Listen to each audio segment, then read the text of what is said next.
Ahora nos dedicamos a investigar parte de lo que es la lección de patología o patologías del intestino delgado.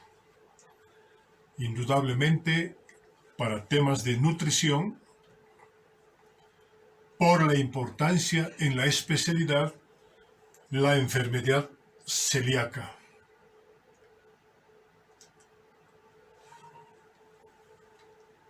Para tener idea nada más, miren la cantidad de enfermedades que pueden ocurrir en el intestino delgado, desde congénitas, problemas mecánicos, inflamatorios, vasculares, etc.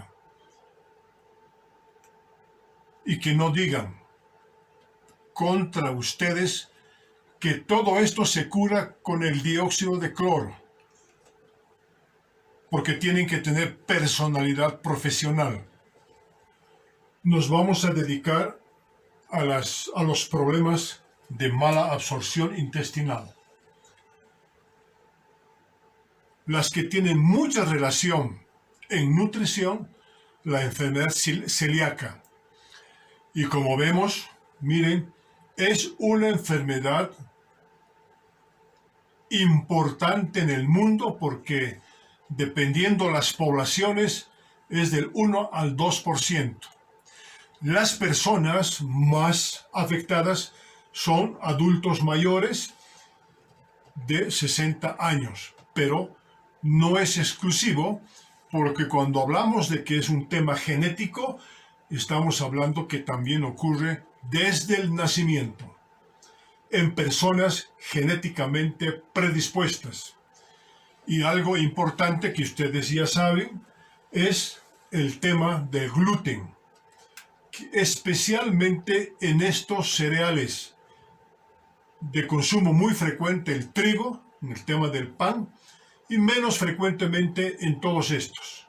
De los cuatro podemos decir que lo más frecuente en la alimentación humana, trigo y avena. Y algo importante a modo de introducción, este no solamente es un problema del intestino, porque vamos a ver en el transcurso de la exposición que el problema es también extradigestivo y tiene que ver con alteraciones importantes de esta enzima, la transglutaminasa, y otro problema de la reacción inmunológica particular de cada organismo. ¿En qué resulta la enfermedad celíaca al fin de cuentas? Significa una investigación médica, primero, una suposición nutricional después, y a continuación el trabajo de médico y nutricionista en la correlación médico-nutricional. El médico primero va a ver este tipo de imágenes radiológicas o en ecografía del intestino, que no está algo marchando bien. Y cuando se hacen biopsias tenemos esto que es la atrofia intestinal. Bueno, los síntomas son variados. Tenemos desde problemas de diarrea y estreñimientos que no tienen explicación. Entonces, no solamente es un problema de infección, inflamación, bacterias o virus, es mucho más que eso. Problemas de distensión abdominal, desnutrición, porque estas microvellosidades, células intestinales, no absorben nutrientes. Los nutrientes se pasan al colon y por eso tienen problemas de diarrea frecuente. Como tienen miedo a comer, las personas se desnutren y obviamente ya no tienen hambre. Pero miren, hay otros síntomas que son atípicos. Todos estos que van a ver ustedes, de todo lo que se pueden imaginar de problemas raros que se van a quejar los pacientes. Y extradigestivos, miren, anemia ferropénica. ¿Qué ocurre? Ocurre que no se absorbe hierro y entonces tienen anemia. Otro, osteopenia, osteoporosis, y a veces muy tempranas porque el calcio no se absorbe. Entonces hay este tipo de problemas. Y esto no solamente es tema de calcio, como piensa la mayoría de la gente, que la osteoporosis es tema de calcio y le dan calcio. No, señor. El problema está en que no se absorben proteínas, porque los huesos son proteína con calcio. De modo que olvídense de que las osteoporosis van a solucionar solamente con calcio. Algo interesante, miren, ¿qué tiene que ver la enfermedad celíaca con problemas de la piel? Y tenemos esta clase de manifestaciones en la piel que se llaman las dermatitis herpetiformes. Parece herpes, especialmente en codos, existe en rodillas, existen diferentes manifestaciones en la espalda y son al principio de un diagnóstico difícil, porque se presentan con esto y nadie se va a imaginar que tiene un problema celíaco. Ahí tienen problemas, atención aquí, relación con insuficiencias pancreáticas, exócrinas. Esto quiere decir que hay deficiencia de triptófano, de tripsina, perdón, de quimotripsina, de carboxipeptidasa A, carboxipeptidasa B y todo lo que ya hemos estudiado en la anterior lección. Otra de las características, problemas musculares, problemas de impotencia muscular, miren, parestesias, problemas en que los músculos no responden como uno quiere, luego dolores de cabeza inexplicables y en fin, muchas expresiones de sintomatologías que vamos a ver a qué corresponde. Miren, el diagnóstico diferencial entre atrofia de velocidades del intestino no solamente está pues el problema de la enfermedad celíaca. Miren los problemas que van a ocurrir allí. Es florida la patología de intestino y hay que diferenciar con todo aquello. Por eso siempre tienen que estar en relación con el médico. En este caso, ni siquiera con el médico general, sino ya con el médico especializado. Existe un algoritmo, cómo descubrir la enfermedad y qué es lo que se puede hacer. Entonces, primero empieza el médico, puede ser general, con sospecha clínica. Después de la sospecha clínica, el médico tiene que investigar y tiene que comprobar de que tiene enfermedad celíaca. Entonces acude al laboratorio para la determinación de la transglutaminasa tisular, que vamos a estudiar después. Y algo importante, la cantidad que tenga de inmunoglobulina A. Puede ocurrir dos cosas, que no hay nada, o es negativo, o que es positivo. Si la probabilidad es alta, entonces hay algo importante que hacer en gastroenterología, que es la gastroscopía, especialmente biopsia de duodeno. El diagnóstico todavía sigue siendo provisional. Si no se hace todo esto y se sospecha de enfermedad celíaca, también es fácil someter al paciente o hacerle una orientación de que no coma pan, no coma trigo, centena, cebada, lo que hemos visto, por lo menos medio año, 6 meses. Si en ese tiempo el paciente soluciona su problema, clínicamente ustedes han llegado al diagnóstico de enfermedad celíaca. Entonces, a continuación pueden decir, el problema es este y hacemos el diagnóstico definitivo. Pero no se confíen en todo esto porque hay mucho más que estudiar al paciente, especialmente con el tema de la transglutaminasa. Los granos que he mencionado son todos estos con diferentes nombres, todos son trigo al fin de cuentas, pero con algunos nombres diferentes, especies de trigo en diferentes lugares del mundo. Entonces, los que tienen gluten son estos que están aquí. Obviamente, para nosotros, en nuestro medio, el trigo es lo que más consumimos. Luego, los que no tienen gluten y pueden utilizarlos para tratar la enfermedad, el maíz. Mijo, maíz, otra vez, este es el dulce, este es el común, arroz. De todos estos puede comer el paciente con celiaquía, puede comer arroz. El resto se come menos.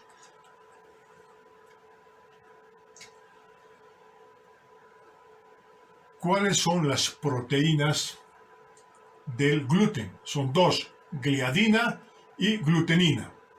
Y fíjense aquí algo interesante, ¿no? La gliadina contiene abundante prolina y glutamina. Algo importante, no tiene lisina, aminoácido esencial. La glutenina tiene todos estos aminoácidos en poca cantidad, pero miren, en poca cantidad el triptófano, también aminoácido esencial, tiene muy poco. La metionina es aminoácido esencial y tiene muy poco también. Entonces miren, muchos hablan de que pueden hacer con las proteínas vegetales, hacer algo similar a lo que es la carne. Ya hablamos de que las carnes, cualquier carne, tiene una buena cantidad de aminoácidos esenciales. Pero miren, la mayoría de los alimentos vegetales no tiene, miren, 3 aminoácidos muy importantes esenciales. Entonces, en esto se clasifica a las personas en su estructura esencial. ¿Para qué sirven estas proteínas del maíz, del trigo o del maíz también? Sirve para darle esa característica de elasticidad a las harinas. Cuando hacen masas y ven que son chiclosas o son elásticas como para hacer pizzas, esa elasticidad que tienen estas masas se debe justo a la elasticidad relacionada con las proteínas de las harinas. Muy bien, estudiaremos un poco de lo que es la gliadina. Miren, aquí tenemos la fórmula de la gliadina y tiene 277 aminoácidos. ¿Sí? Algo interesante, no el gluten o no toda la gliadina va a ser la que vaya a producir el problema, sino partes, nada más partes de la gliadina. Entonces aquí ponemos, en esta que está en rojo, es de la parte citotóxica. Esto significa que va a ocurrir toxicidad de las células del intestino, va a haber apoptosis, muerte de las células y descamación intestinal. Por eso el tema de las atrofias intestinales. Luego aquí tenemos otra parte que se llama actividad inmunomoduladora, que es la que provoca las reacciones en el tema de la inmunología gastrointestinal. Luego aquí tenemos en azul zona de la sonulina. La sonulina pues es una proteína que protege la relación que existe entre célula y célula intestinal, y esto es lo que altera a esta parte de las células del intestino. Luego tenemos esta última parte donde es la que produce mayor liberación de interleuquinas. Estas son las citocinas famosas. También aquí va a existir eso que se llama la tormenta de las citocinas. Muy bien, hagan un estudio y vean ustedes una relación con la anterior clase. Y dicen, estos son los aminoácidos de la gliadina. Muy bien, si les digo ahora, si hemos comido pan, hemos comido gluten, hemos comido gliadina, entonces tenemos estas proteínas. Y dijimos que estas proteínas se van a transformar al fin de cuentas en aminoácidos libres. Ahora ya pueden inferir esa clase con esta. ¿Por qué existen estos péptidos en el intestino si todos deberían estar libres? Porque la pepsina debería trabajar en algunos lugares. Pensemos aquí. Dijimos que la pepsina podía hidrolizar esta parte. ¿Por qué no la hidrolizó? Pregunta. ¿Cuál será su respuesta? Dijimos, ¿por qué no hidrolizó la parte del N-terminal donde existe la tirosina? Otra tirosina que debía hidrolizarse y no se ha hidrolizado. En los mismos lugares, ¿qué es lo que pasa? ¿Por qué está íntegra esta proteína? ¿Por qué hacia el extremo C-terminal no se ha hidrolizado esta parte? ¿Por qué no se hidroliza, por ejemplo, la parte donde existe triptófano? Y así van a ir analizando el efecto de muchas otras proteínas. Entonces ya pueden imaginarse que la enfermedad celíaca no solamente tiene relación con el problema intestinal, sino tiene relación con insuficiencias del trabajo de las enzimas del estómago y del páncreas también. Muy bien. En la anterior diapositiva dijimos actividad citotóxica. Y miren, en estos aminoácidos que están en rojo son los que van a producir apoptosis de las células intestinales. La inmunomoduladora está pues en estos aminoácidos. Los que alteran la sonulina están en estos aminoácidos, y en verde el resto ya que he mencionado, y es repetitivo, pero fortalece el concepto. Cuando hablamos de la composición clínica o química del gluten, decimos que tiene dos fracciones, gliadinas y gluteninas. Y en estas fracciones se distinguen, miren, 4 grupos que pueden clasificar de todo lo que hemos visto: el omega 5, el 1,3, el alfa beta y las gamma gliadinas. Y los temas de la toxicidad, citotoxicidad, inmunogenicidad. Las gluteninas tienen alto y bajo peso molecular, depende del tamaño de los colorcitos que hemos visto en diferentes fracciones. La reacción inmunológica, ustedes pueden pausar en el YouTube para ir memorizando o para ir trabajando sobre todos estos conceptos. Hablemos del tema de la transglutaminasa tisular. ¿Qué es esta enzima? Esta enzima está regulada por el cromosoma 20. Y esta transglutaminasa tisular no solamente existe a nivel de intestino, existe en todo el organismo, por eso se llaman transglutaminasas tisulares. Tiene trabajos muy importantes en todo el tejido conjuntivo, que ya conocen ustedes, para mantener la cohesión de las moléculas, para mantener el ordenamiento molecular y de las células de todo el organismo. Tiene gran relación con el colágeno de todo el organismo, y eso lo veremos a continuación. Algo importante es que tenemos que hablar ahora de los temas de autoinmunidad. ¿Qué quiere decir esto? Quiere decir que en el organismo se producen anticuerpos, antisustancias normales del organismo, y al fin de cuentas estos son los problemas inflamatorios. Piensen en que la transglutaminasa tisular en el intestino se bloquea por anticuerpos, por eso se llaman antitransglutaminasa, que es lo que en realidad destroza el intestino, y no solamente ahí, como hemos visto. ¿Por qué los celíacos tienen problemas de dermatitis herpetiforme? Parece herpes. Entonces es porque a nivel de la piel no está trabajando la transglutaminasa como debería trabajar, tiene autoanticuerpos que destrozan la actividad de esta enzima. Pueden decir, ¿por qué existen problemas a nivel de páncreas con insuficiencia pancreática? Porque el paciente reaccionó con anticuerpos. Esto les tiene que hacer recuerdo al fenómeno de la pandemia. ¿Han escuchado ustedes la tormenta de citocinas? ¿Qué significa eso? Son los mismos anticuerpos que tenemos que trabajan contra las células de pulmón.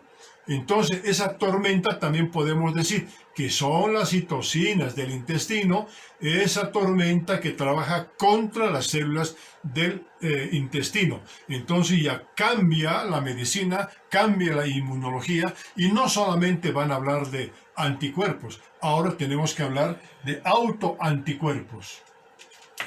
¿Qué es lo que hace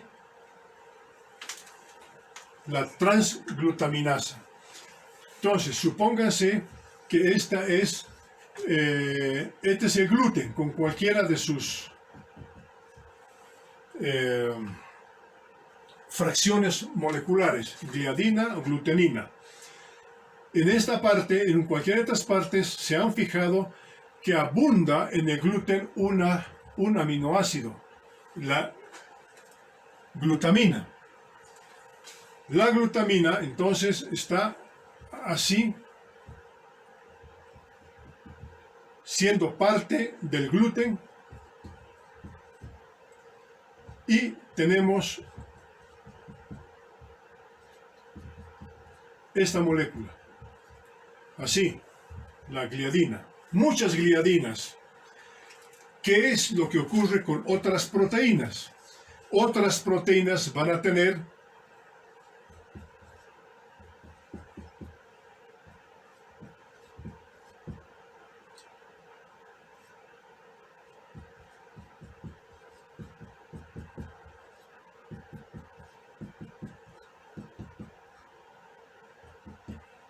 a la lisina.